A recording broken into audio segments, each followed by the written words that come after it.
Hi guys. There's Tony. So I feel like the universe has been giving me some nudges towards making some changes, and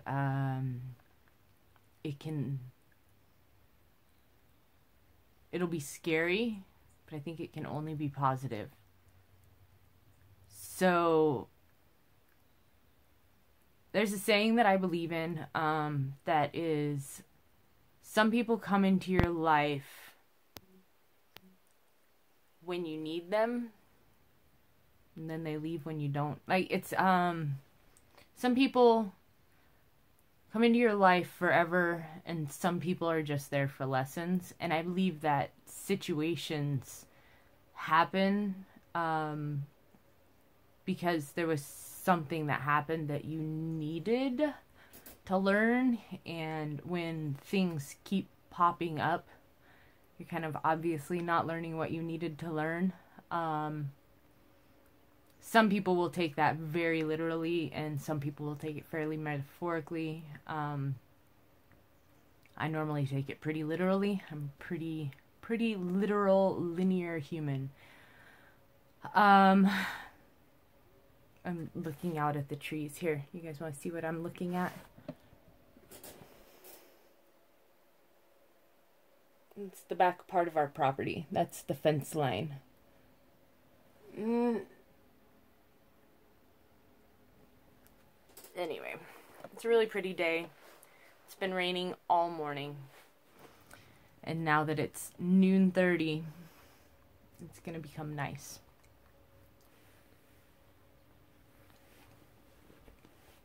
So, I figure now is a good time to start doing research.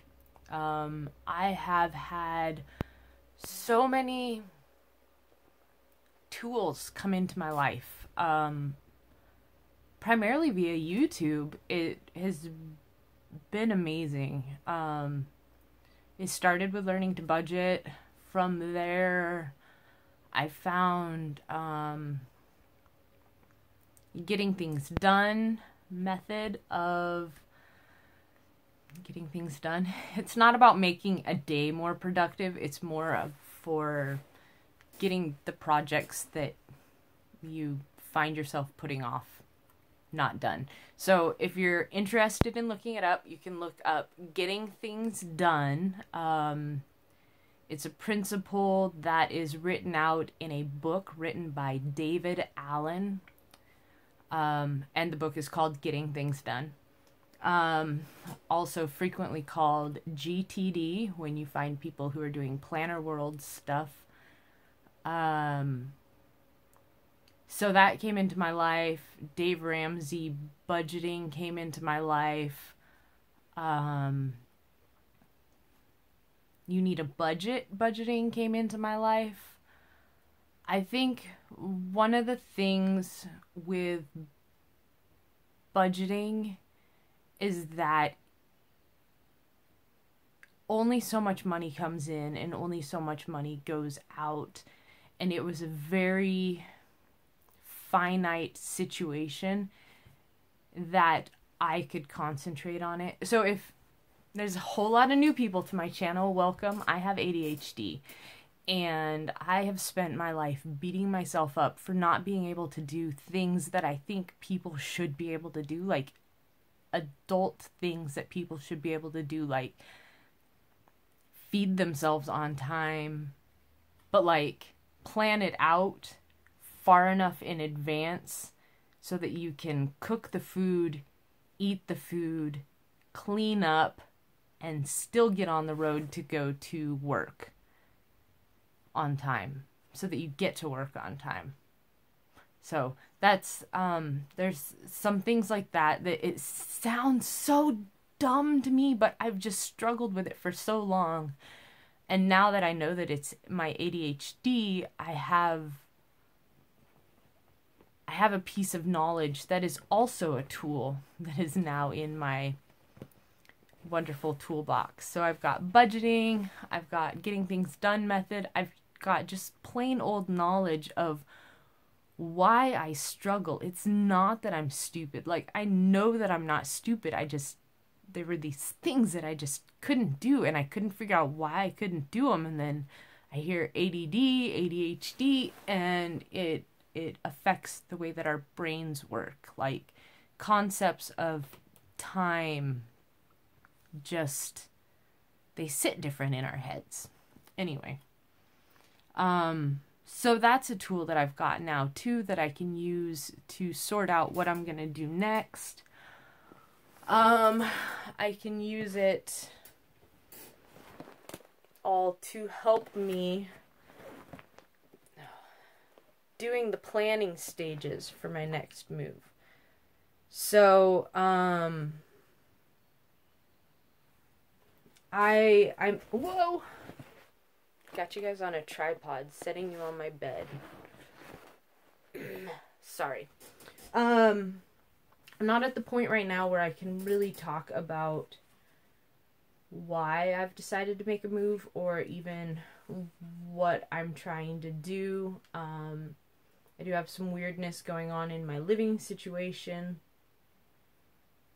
I have some weirdness going on at work. I have some weirdness going on with my vehicle. And I've been in communication with my aunt about all of this stuff.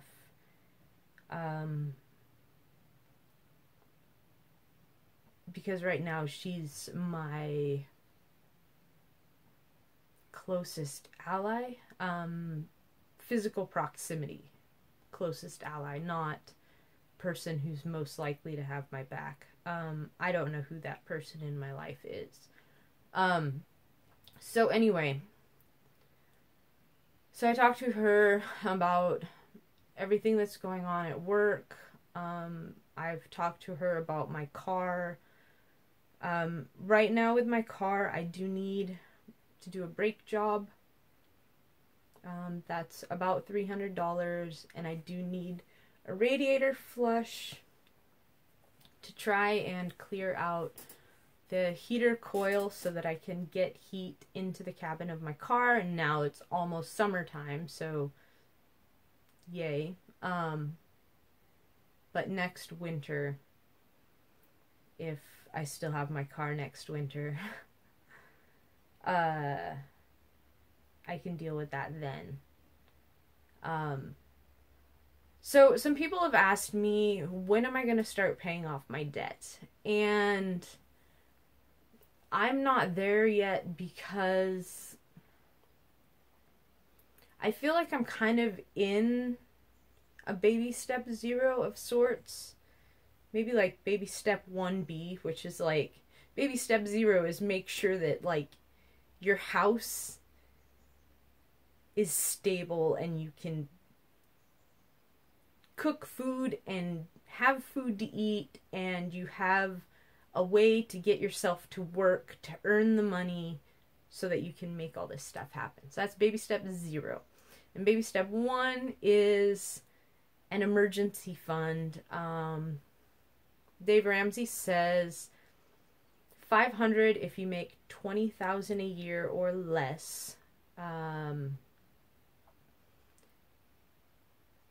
And $500 if you make $20,000 or less, or $1,000 if you make over $20,000. So I started budgeting in January 2017. Currently, while you're watching this, or while I'm filming this, it is March 2018. So I've been budgeting for just over a year. It took me until September of 2017 for baby step 1, $1,000 in a bank account to stay there. Like, I had gotten it up to $1,000 a couple times, and then things happened. I had alternator go out in my car, like finally diagnosed. The reason why my battery randomly dies is because it's not being charged, and that's my alternator.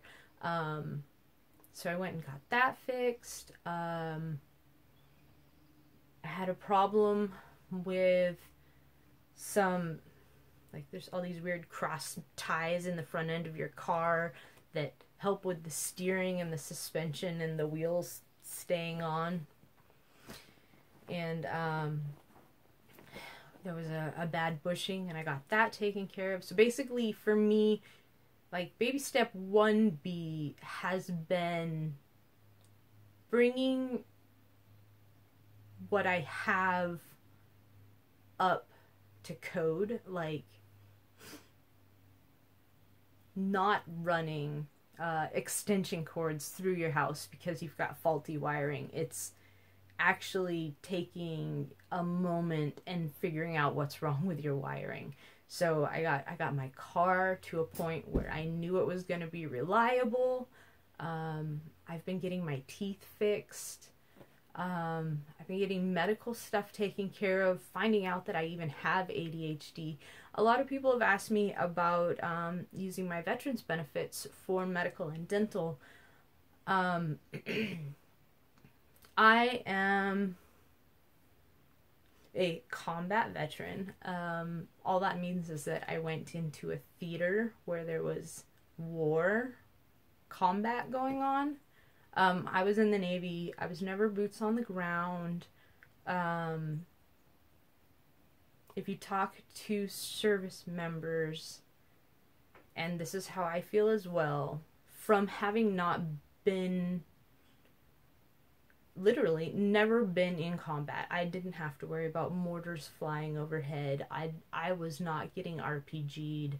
I was not having to deal with some kids standing on the side of the road with a cell phone trying to blow a car up that I was in. That was not my military service. And I know that it was some people's military service. So to me, to call myself a combat veteran feels so false. And to use those services, while it's helpful because I did serve my country, while it's helpful and it's nice and having it available is good.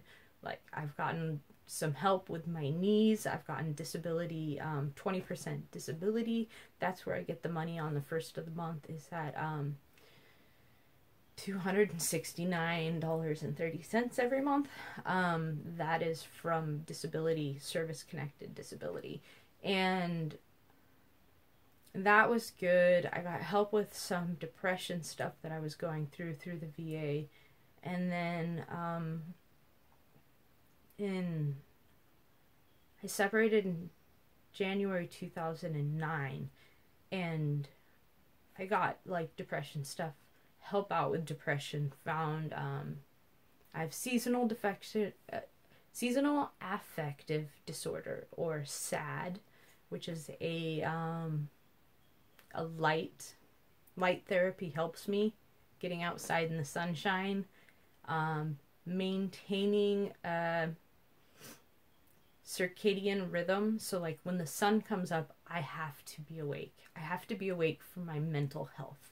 If I have a night of insomnia, I can't sleep in, because if I sleep in, then that sets me up for a cycle again. And that's what I've done for the last 2 weekends, was sleeping through the daylight, and it really messed me up. So I did get help through the VA, but in, like, 2015, 2016, might even have been 2014, I was getting into not dark, like, dangerous, and not, it wasn't like that. I wasn't in danger to myself, otherwise I would have taken bigger measures, but I could feel the creep coming in, and I wanted to get help to stave off the creep, aka depression, anxiety, all of this stuff that goes on. And I called and I left voicemails. I sent emails. It was to the VA medical here in Portland, Oregon. And I even went in a few times just to squeaky wheel, get myself in. The person that I had been seeing had moved on, and then the person that I saw twice after that person moved on, they had also moved on, so like it was on like the third new person since then, and I couldn't get in to get help. So twofold reason why I'm not relying on the VA is, one, there's people who need it worse than me because I have health insurance outside of the VA. And two, because I got let down. Like, I did. I got let down. And being able to use them as supplemental insurance, yeah, I'll do that. I would try that. If something happens and I at some point I find myself not having employer provided health insurance, I still have health insurance. Like, I'm covered by the VA, so I don't have to pay that tax penalty. So that's good. So I'm covered there, but too much more than that. Like, I'm not putting my faith in them. That's a little kid who proved that they can't handle my basket of eggs. So why am I going to keep handing them eggs to put into that basket? So anyway, so that's that. People have asked me why I'm not paying off my debt yet. It's because I needed to make sure that I took care of the things that I'd been neglecting.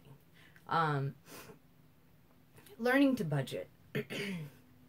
Having some wins, financial wins, like being able to just transfer money out of a savings account, write a check to my car insurance, my renter's insurance, and be like, oh, that was easy. Like, that was monumental for me. That was huge. That was like,